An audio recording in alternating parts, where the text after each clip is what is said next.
자, 이제 간단한 연습을 한번 해보겠는데요. 지금 그동안 했던 것에 공통점, 차이점 얘기를 참 많이 했습니다. 그리고 선생님들께 공통점을 찾아보는 책과 책 사이의 공통점을 찾아보는 연습도 했고, 또 그런 반면에 처음에 누군가가 했던 거와는 전혀 다른, 이제 완전히 말씀드리면 완전히 다른 범죄를 계속 떠올리게 만든 기억도 나실 겁니다.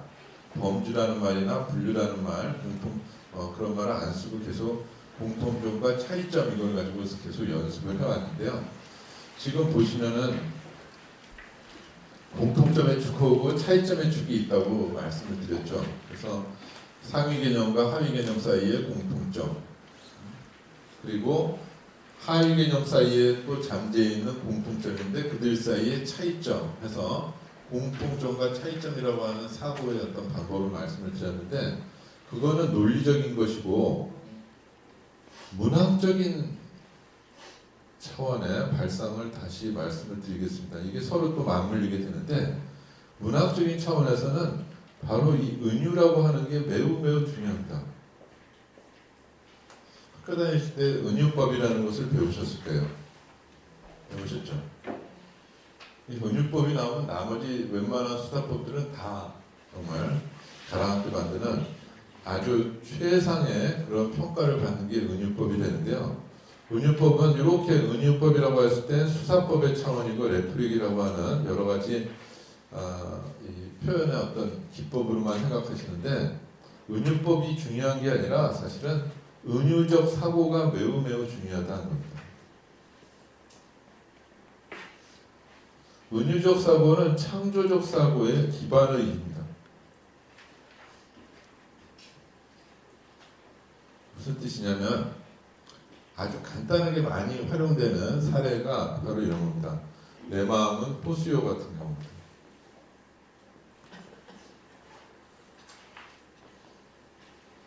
대중가요에 나오는, 가곡에 나오는 내 마음은 호수요, 시기도 하죠. 내 마음은 호수요 그대 빈바임 좋은 뭐 이런 식일 거 했을 때 마음은 호수라고 하는데, 사실은 이거는 어떻게 마음이 호수가 됩니까? 과학적으로 논리적으로 따지면 마음과 호수는 이렇게 될 수가 없습니다. 마음은 보이지 않는 것이고 호수는 보이는 것이죠.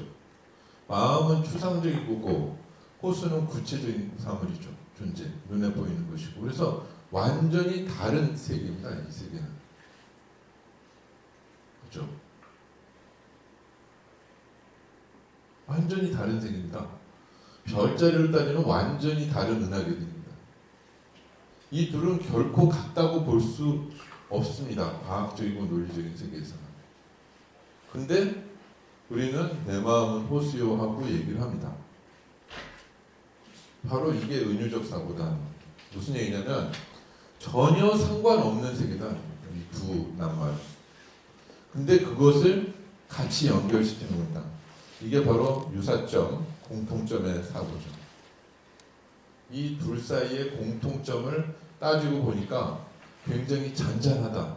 어떻게 말 못할 어떤 그 무엇이 있다 하는 식으로 이 마음의 속성과 호수의 속성 중에서 공통점을 착안해서 연결시키는 방식입니다.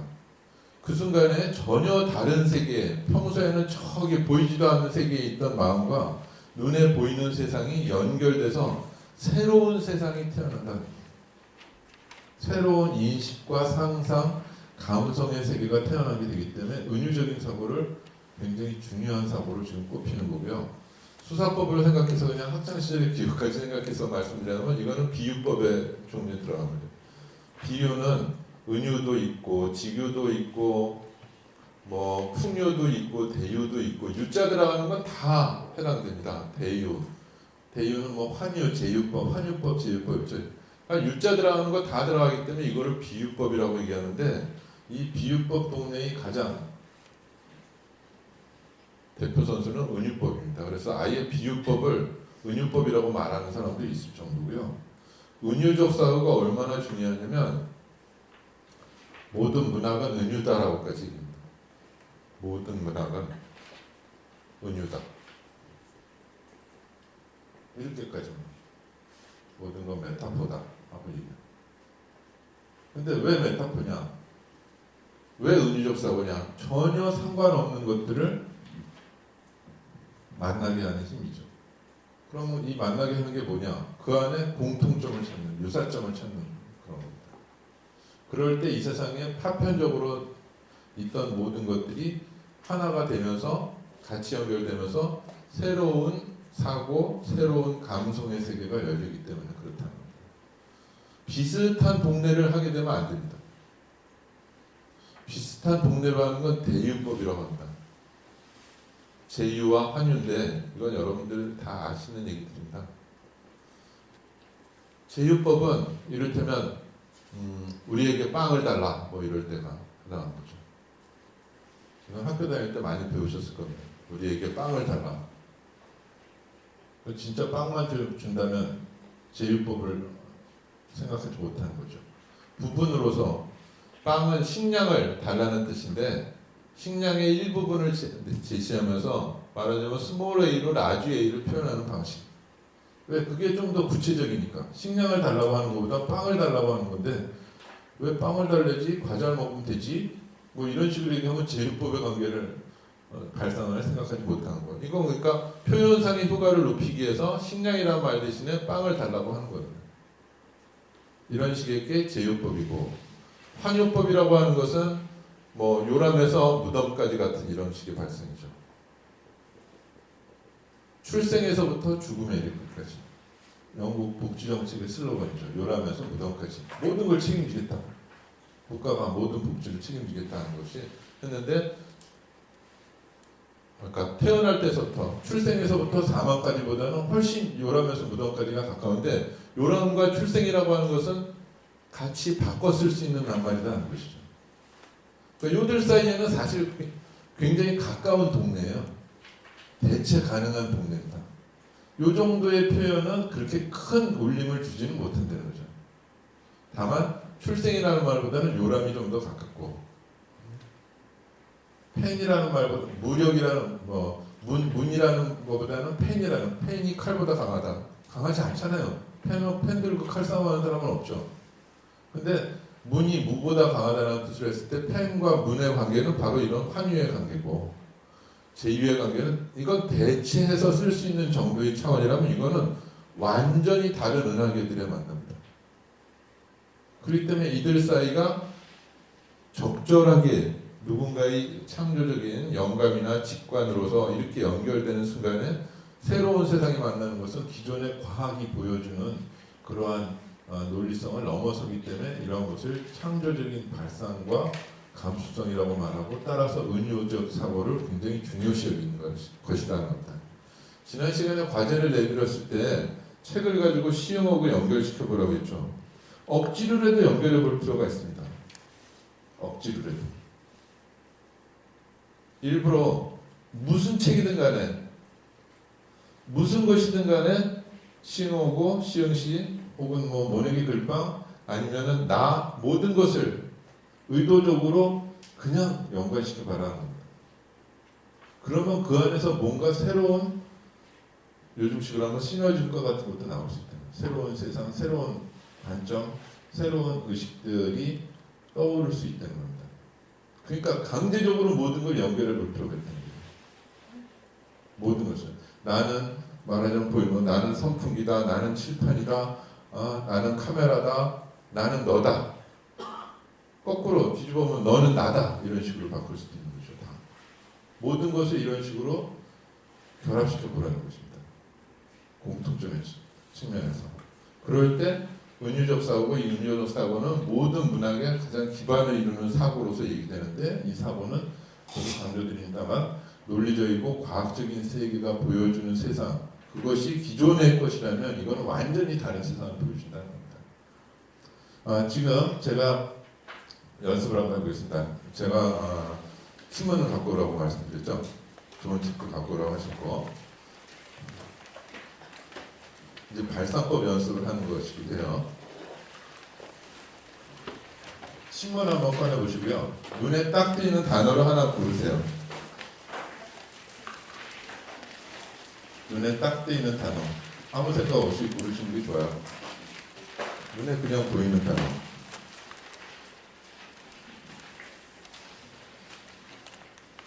단어를 고르시고 또 다른 면에서 또 다른 단어를 고르세요. 그 다음에 이퀄이라고 생각하세요. 왜 그런지를 써보세요. 의도적으로 두 개의 낱말을 연결시켜라는 거예요. 무작위적으로 또는 가장 아무렇지나 임의적으로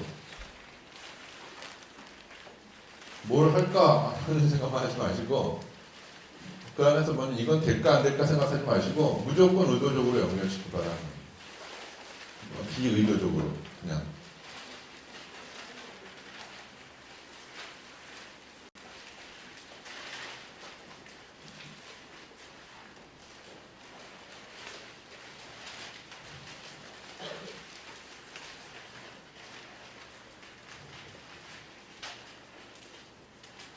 다른 팁이다 이런 식의 표현도 가능합니다. 다른 인류 최초의 팁이다 이렇게 말하는 사람도 있습니다. 달과 TV는 사실 연관이 없는 것 같은데 이렇게 말하면서 다른 인류 최초의 팁이다 이렇게 말하는 것이 가능하다는 겁니다. 거꾸로 TV는 인류 최후의 달일 수도 있죠. 이런 식으로 사고의 발생을 알려줄 수 있다는 겁니다. 무작위적으로. 실제로 본인들 중에서 글이 잘 안 떠오르는 사람들은 국어사전 놓고 아무 페이지나 탁탁 보고 눈에 띄는 단어로 그냥 글을 써나가는 사람도 있습니다. 그 떠오르는 단어를 무작위적으로 랜덤으로 그냥 해서 그 글을 갖고 그 단어를 갖고 쭉 글을 써서 슬럼프를 탈출하는 사람도 있고 지금 말씀드린 대로 두 페이지를 갖다가 책을 뒤지면서 아무 단어나 두 개를 놓고 무조건 이런 식의 결합을 하는 거죠. 그러면서 자기 생각을 기존의 자기의 어떤 기존 관념에서부터 벗어나려는 노력들을 한다는 거죠. 이렇게 되면 이거 완전히 다른 패러다임으로 갈 수 있거든요. 완전히 다른 세계로 갈 수 있습니다. 의도하지 않는 그런 사회에서 한번 그러니까 논리적으로 이것의 공통점을 따지겠다는 생각만 하실 게 아니라는 얘기예요. 그거는 기존의 세계, 논리학의 세계에 빠질 수 있어요. 위계, 분류의 세계, 범주의 세계에 빠질 수 있고 그러면 기껏해야 제가 아까 봤던 대로 한 4단계, 4가지 종류 페미넌이 아예 배제되는 경우 아니면은 굉장히 강조되는 경우 아니면 대등, 종속 문법 용어 배울 때 그런 거 많이 배우셨잖아요. 대등적 어미, 종속적 어미 뭐 이런 것들. 그런 경우의 수는 한정돼 있어요. 5손가락, 10손가락을 넘어가기가 어려워요. 근데 이 문학에서 문학적 사고로 이 은유적 사고, 창조적 사고는 이건 완전히 다른 세계들이 계속 생긴다는 겁니다. 비누방울처럼 무한히 그냥 계속 이런 점들의 세계가 막 다양하고 크게 자연스럽게 막 폭발할 수 있다는 것이죠. 그렇기 때문에 문학은 창조적 사고의 기반으로서 언어를 활용하는 예술, 창조적 사고의 기반으로서 계속됩니다. 문학이 사라질 수는 없다는 겁니다. 문학이 경시될 수는 있어도 그거는 문학의 중요성을 제대로 못 찾거나 아니면 그것을 경시하는 사회적 풍토는 있을 수 있어도 문학은 사람들이 다 언어를 사용하기 때문에 언어를 사용하는 예술, 언어 예술이기 때문에 그 언어 예술로서 창조적 사고의 가장 기반이 되는 것이죠. 우리들의 사고는 다 언어로서 이루어진다는 거죠. 그러면 논리적으로도 이루어지고 동시에 감성적, 예술적으로도 이루어질 수 있기 때문에 문학이라고 하는 이것이 약화될 수는 없다는 것이죠. 약화할 수는 있지만 실제로 그것은 그들이 어떻게 대하냐는 정책의 문제일 뿐이지 실상 본질적으로는 이 문학적 사고를 배제할 수가 없다는 겁니다. 왜냐하면 모든 언어의 모든 사고의 기초에 언어가 담겨 있고 이 언어에서부터 모든 다른 것들로 전이가 가장 쉽게 되기 때문에 문학적인 상상력은 다른 분야의 상상력으로 전이될 수 있는 가장 보편적이고 가장 효율적인 그러한 문학적 상상이기 때문에 도서관 같은데 문학적인 작품들이 많은 겁니다. 문학 그 자체는 아무런 실용적인 가치는 없죠. 그 자체가 즉시적으로 실용적인 가치는 없지만 훌륭한 과학자들 발상의 자유를 위해서 모든 문학 작품들은 아주 훌륭한 문학 작품들은 많이 있죠. 그게 요즘식으로 얘기하면 융합의 어떤 그런 과정이기도 하고요. 그래서 과학자들이 상상력을 똑똑히 해서 문학 작품을 읽고 또 문학 작품을 쓰는 사람들도 과학 작품들에 대해서 과학에 대한 관심들을 갖게 됩니다. 그런 식으로. 우리는 잘 그러지 않지만 과거 고대의 어떤 철학자들, 과학자들, 수학자들 이거 다 같이 다 하던 시대예요. 본질은 변하지 않는다. 다만 전문화되어 있을 뿐이다.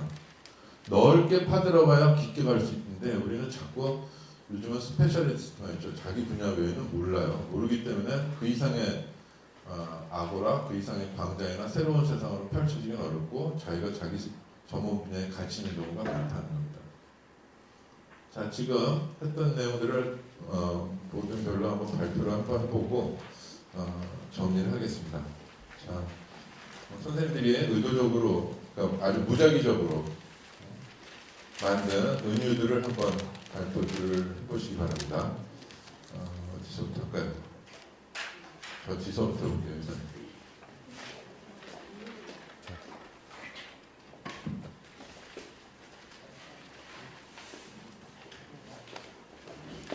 네, 제가 찾는 단어는 루머, 업무 방해. 루머는 업무 방해다. 루머는 업무 방해다. 네. 그럼 매우 연결성이 높은데요? 루머는 업무 방해다. 연결성이 이 관련성이 없을수록 좋아요. 멀수록 먼데 생각해 보니까 맞아 이럴 때 지금처럼 달은 TV다. 이건 제가 내놓은 말은 아닙니다. 근데 달은 옛날서부터 쓰는 자연물이고 이건 인공물이잖아요. 근데 달은 인류 최초의 TV다. 다시 응용해서 얘기하면 TV는 인류 최후의 달이다. 라고 하면 달과 TV의 관계에 대해서 각각 통해서 달이 어떤 의미가 있었는지 인류의 조상들이 달을 보면서 정말 TV처럼 생각을 했겠죠. 그러니까 개수나무에 옥토끼에 방아 찍고 이런 식의 드라마를 썼던 거 아니에요. 우리나라 판 드라마는 그렇게 된 거고 또 달의 여신으로 드라마를 쓰는 경우도 생기고. 자, 거리가 멀수록 좋습니다. 그러니까 지금 만드신 것 중에서 멀면 멀수록 좋은 것들을 발표하시는 게 좋습니다. 관련성이 있는 것들을 얘기하지 마시고. 그 동네 얘기를 하면 대유의 관계예요. 환유, 제유의 관계. 근데 요거는 많이 쓰이긴 하지만 실제로 창조적인 사고는 은유법이기 때문에 비유를 은유라고까지 얘기한다는 것이죠. 자, 다음 테이블 그러면 넘겨주시고요. 한마디씩 해보실까요, 그냥? 네. 몇 분 이렇게 많지 않으시니까. 네, 저는 아침밥은 빙판길 다리다. 아침밥은 빙판길 다리다. 빙판길 다리다. 예, 말씀해 보시죠. 왜 그렇게? 거기서 뭔가 어떤 의미를 부여하신다면? 의미 부여는 없고요. 네. 아침밥 기사가 잘 걷는다는 얘기가 나왔어서요. 네, 네. 빙판길 좀 아슬아슬하고 위험하다. 네, 아침밥을 걸으면 나중에 건강에 위험 신호가 있지 않을까? 네, 네. 그렇게 억지로 연결시키고. 논리를 부여해 보는 겁니다. 의미를 부여하는 연습을 해보는 겁니다. 네. 네, 선생님 왜? 아직 못했어요. 아직 그냥 무조건 두 개를 연결하시기만 하시면 돼요. 네. 앉아서 하겠습니다. 네, 네. 저는 사대강과 조현아 이렇게 네. 연결시켜 봤고요. 가장- 사대강은 조현하다. 네, 네. 어떤 사회적 공통점이 있을까요? 이슈로서 시끌벅적하다는 거 하나 하고요. 네. 둘 다 돈에 관련돼 있습니다. 네, 네, 네. 재벌로서 또는 20조 원의 네. 거금이 들어간 것으로서. 또 하나는 좀 혼탁하죠. 네, 자연적으로 혼탁한 거와 사회적으로 혼탁. 그래서 정화가 필요한 대상이다. 네, 네. 측면에서 두 개를 연결시켜 봤습니다. 네, 좋습니다. 연결하고 거기서 의미를 추출해 보는 겁니다. 빼내 보는 겁니다. 부여해 보거나. 네. 네, 저는 용인대 광고 카피 문구인 꿈을 키우고 실현하는 그다음에 유한양의 광고 카피 파도처럼 밀려와도를 갖고 꿈은 파도라라고 만들어봤습니다. 꿈은 파도다. 꿈은 계속 밀려오고 그리고 꿈은 많은 원인이 있어서 생기고 꿈은 없어지지만 계속 생깁니다. 여기에는 경쟁과 성취와 동기, 도전, 소멸, 생성 이런 게 있는데 파도도 마찬가지로 계속 밀려오고 그 다음에 원인이 있고 없어지지만 계속 생깁니다. 밀려오는 건 바람과 기운이 있고 파도는 또 소멸과 생성이 계속 반복되고 이런 걸 한번 엮어서 만들어봤습니다. 네. 그러니까 꿈의 파도, 꿈은 파도 이런 식으로 할 수 있는 거죠. 네.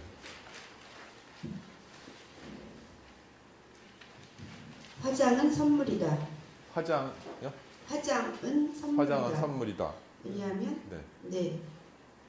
둘 다 포장하니까. 잘생기고 못생김이 내 선택의 여신은 아니지만 내 것이라는 책임을 위하여 나는 잘 포장해야 되고 그 포장인 화장이라는 변장으로 선물로 변신한다. 네. 나의 남자친구에게. 화장은 선물이다. 뭐 화장품 카피가 같은 느낌이 지금 들죠? 화장은 선물이다. 네, 좋습니다. 저는 땅콩 항공사 오명을 벗으려면 여기서 오명과 배부른 불황이라는 거에서 배부른이 눈에 띄었어요. 네. 그래서 배부른 오명. 그래서 굳이 이거를 말을 연관을 시켜보면은 그 오명이라는 말은 어떤 인물을 표현할 때 뭐 그 천사의 얼굴을 한 뭐 악마 이래서 겉으로는 선행을 많이 베풀지만 사실은 뭐 어린 아이들을 앵벌이 시켜서 뭐 이런 그 뉴스를 보면은 그런 아주 이렇게 바람직하지 않은 정말 더러운 그 대명사가 되는 이름을 얻게 되는 그런 오명을 많이 가지면 배가 불러서 이렇게 우리가 배고픈 사람이 바라는 배부름이지만 그거는 정말 더러운 배부름, 그래서 배부른 오명. 이게 좀 말이 될 것 같았어요. 네. 네, 또. 저는 통일은 음식이다인데요. 제가 아는 북한 음식이 두 개밖에 없어요. 가자미식회랑 함흥냉면, 평양냉면 먹어보긴 했는데 분명 두 개 이상 있을 거란 말이죠. 그래서 통일을 하게 되면 새로운 음식을 접하고 즐길 수 있게 될 것이다. 그리고 더 크게 봐서 세계화를 통일로 봤을 때 요즘 퓨전 한식집 이런 것들이 생기고 있잖아요. 그러니까 새로운 음식들이 생겨날 거라는 것에서 또 통일은 음식이다. 음식은 통일이다 이렇게 할 수도 있겠고요. 이미 음식 분야에서는 통일이 돼 있죠. 뭐 평양냉면 먹는다고 평양 너 종북이야 이러진 않잖아요. 그죠? 네. 저는 노부부하고요. 흑인 보좌관이 눈에 띄었는데요. 노부부, 니마 그 강을 건너지 마오라는 그 영화가 개봉됐고요. 흑인 보좌관들이 그 미 의회 그 흑인 보좌관들이 손을 들고 쏘지 말라는 퍼포먼스를 벌인 그 사진을 봤는데 들면서 둘 다 안타깝다. 또 약한 자들의 삶이 떠올랐어요. 네. 그러니까 노 부부가 흑인 보좌관과 같다. 노 부부는 바로 오바마의 흑인 보좌관이다. 뭐 오바마가 지금 처한 그런 입장의 흑인 보좌관들의 영역하고 똑같다 하는 것인데 지금 보면 잘 이해 안 되고 아니면 어떤 특정한 사회적 맥락을 이해하지 못하면 잘 안 되는 것들도 있어요. 제가 지금 강조드리고 싶은 거는 멀면 먼 단어들을 의도적으로 붙여봐라 하는 겁니다. 그러면 새로운 사고가 나올 수 있다는 거예요. 시인들이 은유적인 표현을 쓰면서 제일 할 때 가장 먼 거를 찾으려고 계속 노력하거든요. 대표적인 때는 이런 것이다. 이건 너무도 당연하게 여겨졌지만 처음에는 정말 참신한 의미였던 거예요. 마음이라는 것과 호수라는 이거는 완전히 다른 세계의 낱말들이기 때문에 그래서 그것을 염두에 두면서 의도적으로 한번 그런 발상의 연습을 한번 해보시라는 거고요. 또 네. 저는 4가지 정도 골랐었는데 단어를요.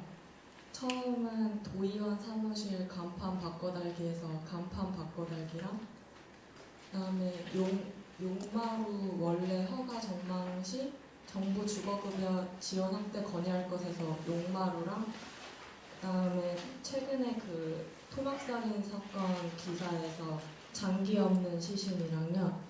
그다음에 네 번째가 어떤 소설가분이 백일장 중요성에 대해서 말해서 백일장이란 단어를 골랐는데요.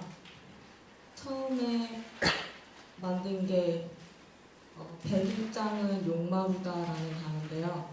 제가 용마루란 단어 뜻을 몰라서 찾아봤는데 지붕?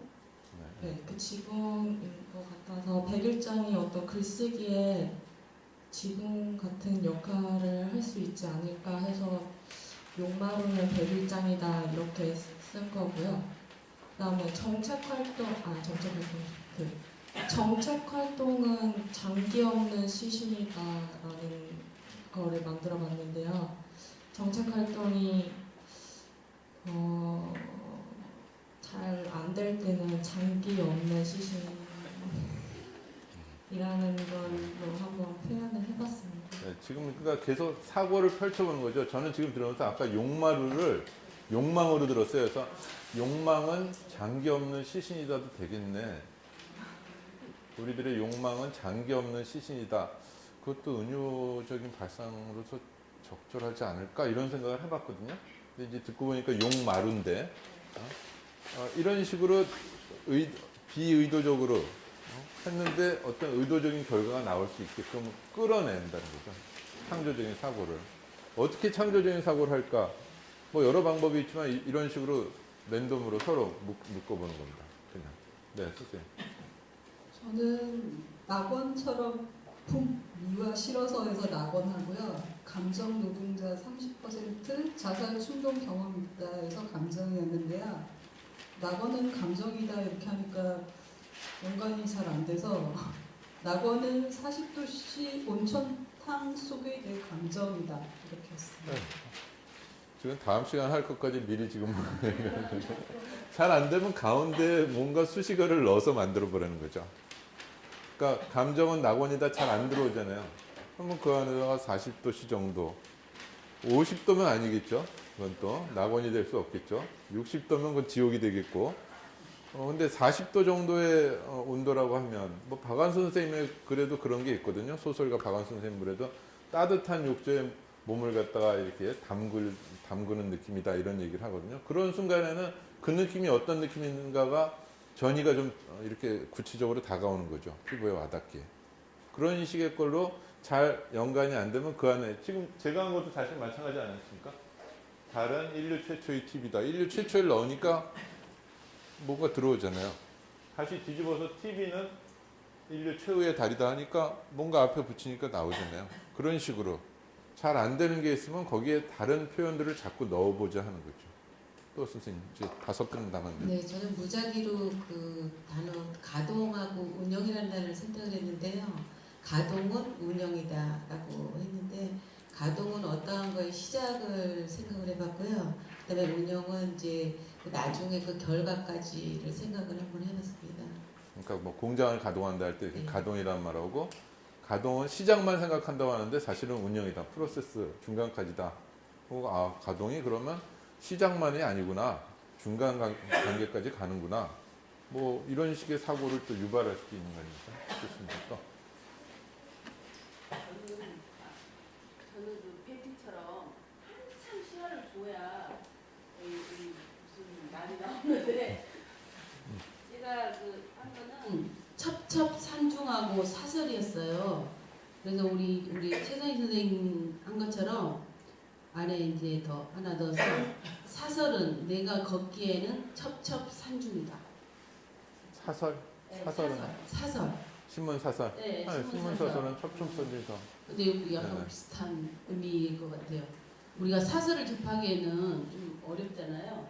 근데 첩첩산중하고 사설하고의 그 의미가 좀 비슷한 것 같아요. 네, 뭐 요즘 사설은 그야말로 첩첩산중이다. 이렇게 해가지고 글을 쓸 수 있는 문장이 될 듯 싶습니다.